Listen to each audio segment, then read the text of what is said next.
You know, sometimes life hands you a quiet corner, a place to just breathe and be nobody, and you think you've finally paid your dues, that the ghosts have agreed to stay in the attic.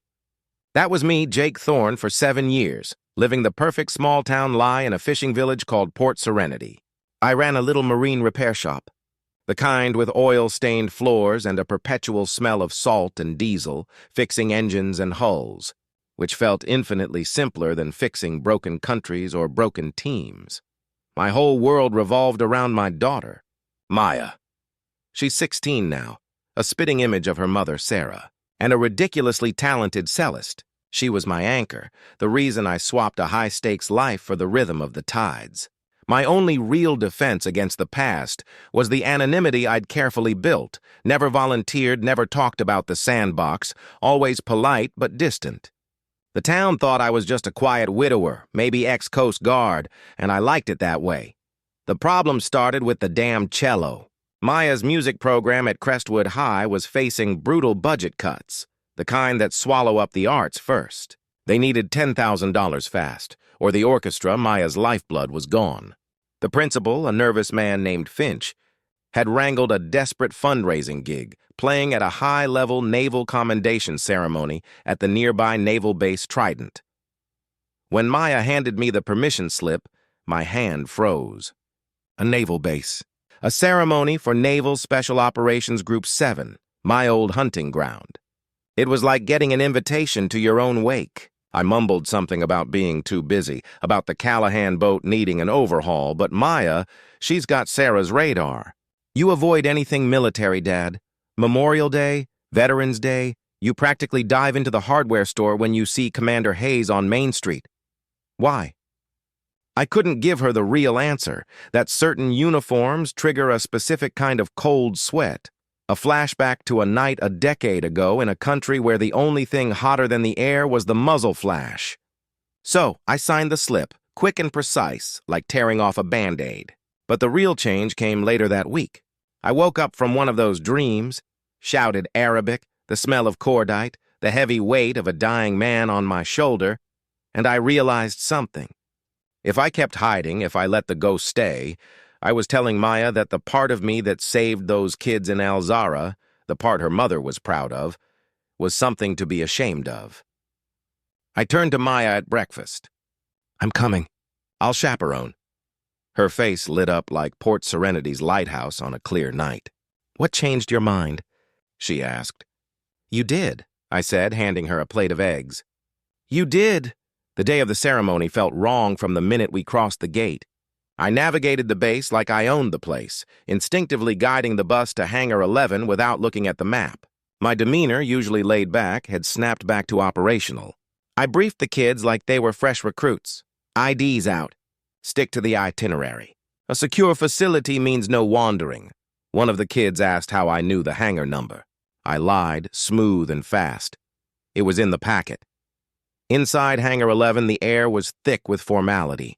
Dress blues, polished metals, the smell of starch and expensive cologne. I positioned Maya near the back, by the nearest exit, a habit so deeply ingrained it felt like breathing. Then Admiral Marcus Thorne, no relation thankfully, took the stage. Thorne, tall, silver-haired, chest a riot of colorful ribbons, radiating that specific brand of brass-polished arrogance that always made my gut clench. He was the one, the Joint Task Force commander who ran the show from a climate-controlled bunker 300 miles away that fateful night. He began the speech, a pre-rehearsed symphony of sanitized heroism, praising Operation Nightfall and commemorating the 10-year anniversary of the Alzara extraction. As he spoke, detailing the operation with glossy, PR-approved bullet points, I felt that familiar tightness in my jaw. We made difficult choices under fire, he boomed, choices that prioritized American lives and upheld the highest traditions of naval service. I actually tasted bile. He took credit for the tough calls, the medals, the clean narrative, but I was the one who was there, who tasted the dust, the blood, and the utter failure of his intel. Maya played her cello solo, Barber's Adagio for strings, a haunting, beautiful sound that momentarily silenced the hangar. It was perfect. Afterward, Admiral Thorne, ever the politician, approached the students near the refreshment table. He singled out Maya, praising her gift. Then his eyes landed on me. "Are you the music director?" he asked, his smile condescending. "Her father," I replied, my voice flat. His eyes narrowed, instantly transitioning from charming admiral to battlefield assessor. "You carry yourself like military. But no identifiers, no pins, no unit association." "Don't need 'em," I said, taking a sip of lukewarm coffee. "Most men are proud to display their service," he pressed, his voice now loud enough for the small crowd forming to hear. "Pride takes different forms, Admiral," I countered. I wasn't trying to start a fight, just trying to end the conversation. But Thorne, he loved an audience, a little casual bullying to establish dominance. He pressed harder. "Unit, if I may ask? Deployments? Strange. Most veterans I know are quite willing to discuss their service, especially at an event honoring the sacrifices of our special operators." That word, special, was laced with sarcasm. The crowd chuckled nervously. Thorne sensed the shift and leaned in, his smile widening into a smirk. "We've got ourselves a mystery man. I'm guessing motor pool. Maybe supply chain?" More laughter. Maya's face was bright red. Commander Rhodes, a lean, quiet SEAL I recognized from a distance, was watching the whole exchange with a deeply interested, unreadable expression. Then Thorne went for the jugular, the final insult. He spread his hands in mock generosity. "Well, let's get to the important stuff, hero. What was your call sign? Or didn't they issue you one?" The hangar went silent. Maya grabbed my arm, mortified. I stood perfectly still, looking right past the Admiral's head, thinking about those kids, about Sarah, about the 3 men whose lives he threw away. I finally met his eyes, that polished arrogance meeting something cold and hard. "You know, Admiral," I said quietly, the words cutting through the silence, "Alzara wasn't quite how you described it." His smile evaporated. "And what would you know about classified operations?" He snapped, the mockery instantly replaced by defensiveness. My voice remained steady, measured. "I know the exact sound a Russian RPG makes when it hits a market 3 clicks away. I know the taste of sand and blood mixed with absolute fear. I know what it means to carry a brother's body 11 miles through hostile territory."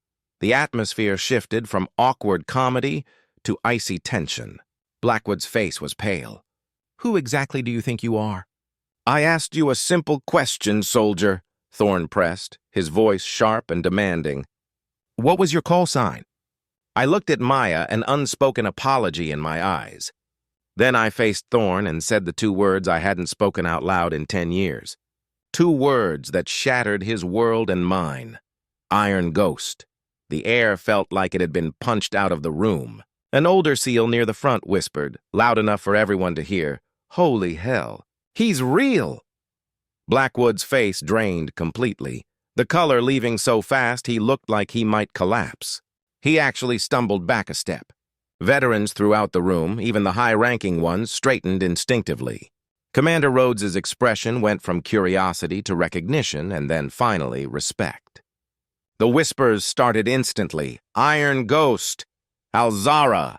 The operative who vanished. Blackwood managed, "That's impossible. Iron Ghost is a ghost." "That was the agreement," I finished, matter-of-factly. "I disappeared. I cut straight to the core, right there in front of the flag and the medals." "October 17th, I said, my eyes locking onto his. "The safe house was compromised. You ordered the team to abort from your command post in Qatar." Silence. I continued, "But we didn't abort. There were 4 hostages. 3 children." "We stayed," Thorne snapped. "Those were not your orders." "No," I agreed calmly. They weren't. The extraction point was an ambush. Someone leaked our position. 3 teammates died that night. The official record says they died because I disobeyed orders. Blackwood was mottled with rage and fear. "You have no proof of this." I reached into my pocket, the movement causing security to tense, but I pulled out not a weapon, but a strange, ancient silver coin, the Damascus Mint. I flipped it to Commander Rhodes, who caught it and examined it, his eyes widening. "It matches the classified debrief," Rhodes confirmed. "He got the hostages out." I looked at Maya. After the extraction, I was offered a choice. Disappear with an honorable discharge buried so deep no one could find it, or face court-martial for insubordination. I had a 1-year-old daughter who just lost her mother. I chose to disappear, then it happened. Commander Rhodes raised his hand in a sharp, formal military salute, not to Thorne, but to me. One by one, every service member, every veteran, every honest man and woman in that hangar followed suit. Blackwood was trapped, forced by protocol and the weight of collective recognition to reluctantly raise his own hand in the salute he never wanted to give. I returned the salute, the muscle memory perfect, before turning to my daughter. "I'm sorry you had to find out this way, kid." We drove home in heavy silence. Finally, as we crossed into Port Serenity, Maya spoke, her voice small. "Were you ever going to tell me?" "I don't know," I answered honestly. "I wanted to protect you from the cost, from the complications." "The scar on your neck," she whispered. "It's the same shape as the insignia on Admiral Thorne's uniform. It was the outline of the Golden Trident, the badge of Special Operations Command. Mine had been surgically removed when I vanished. The scar was all that was left. They tried to take away the man, but the mark stayed," I explained. The next day, the black government SUVs rolled into my quiet boatyard. Commander Rhodes, flanked by 2 serious-looking agents from the Inspector General's office, wanted my deposition. They told me Admiral Thorne was already being called to Washington. This wasn't just about the Alzara now. It was about his entire command. I laid out the facts clinically, hour by hour, from the bad intelligence to the firefight, to the realization that the ambush wasn't bad luck, but a setup. The bodies of my teammates, I concluded, and the pattern of enemy movement that night. They weren't searching. They were waiting.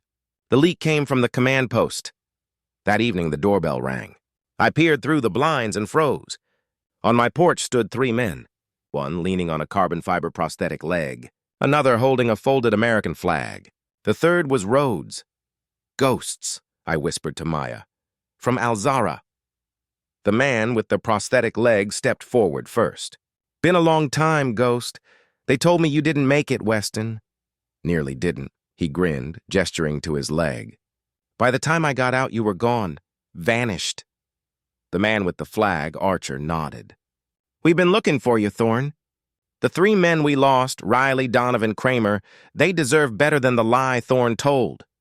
He placed the flag, Riley's flag, on my coffee table. They explained a closed, classified ceremony was happening in Washington. The records would be corrected. The lost men would receive their Navy crosses. And I, Master Sergeant Thomas Everett, my original name, would finally be recognized. "I don't need recognition," I argued. "I have my piece here."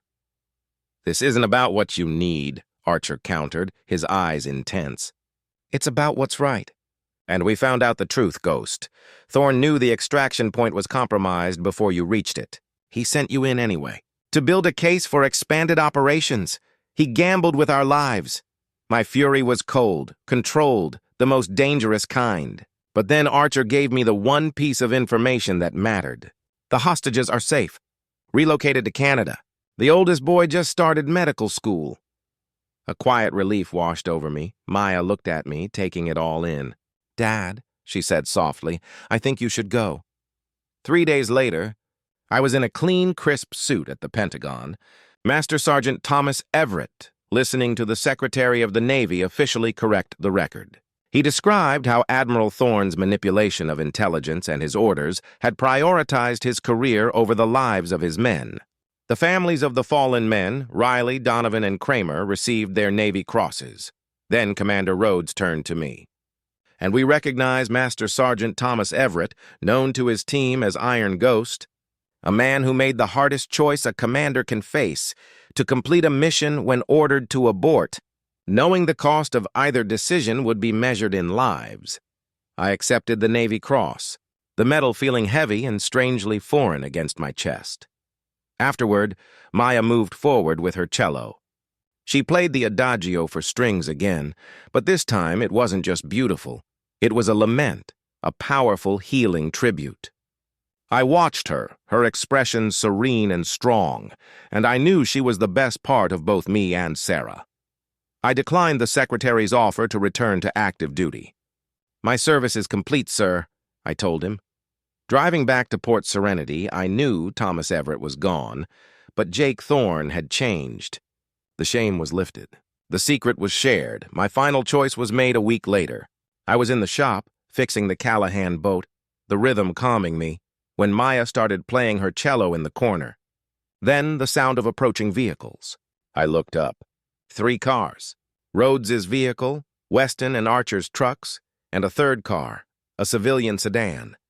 Out of the sedan stepped a man and a woman with 3 grown-up children. They were the family from Alzara, the hostages I thought were lost to the past. The oldest boy, the aspiring medical student, looked up at the oil-stained workshop. "He deserves this," Weston said to the family. "They all do." The first knock sounded just as Maya's music reached its final, resolving note. I walked to the door, no longer scanning for threats, no longer hiding. I opened it, ready to face my past and my future, all standing right there on my doorstep. But here's the controversial part. The thing that sticks with me, Admiral Thorne, the man who sacrificed my team, was publicly disgraced. Yes, but he's currently consulting for a private military firm, wealthy and unjailed. My name is cleared, but I still live under an assumed one. The truth is out, but the system still found a way to protect one of its own. I did the right thing, but did I get justice? What do you think? Did I owe it to my fallen brothers to pursue legal action against Thorne, even if it meant exposing myself fully? Or was saving Maya's future and clearing my name enough of a victory? And what about the cost of honesty? Is it ever worth sacrificing a decade of hard-won peace?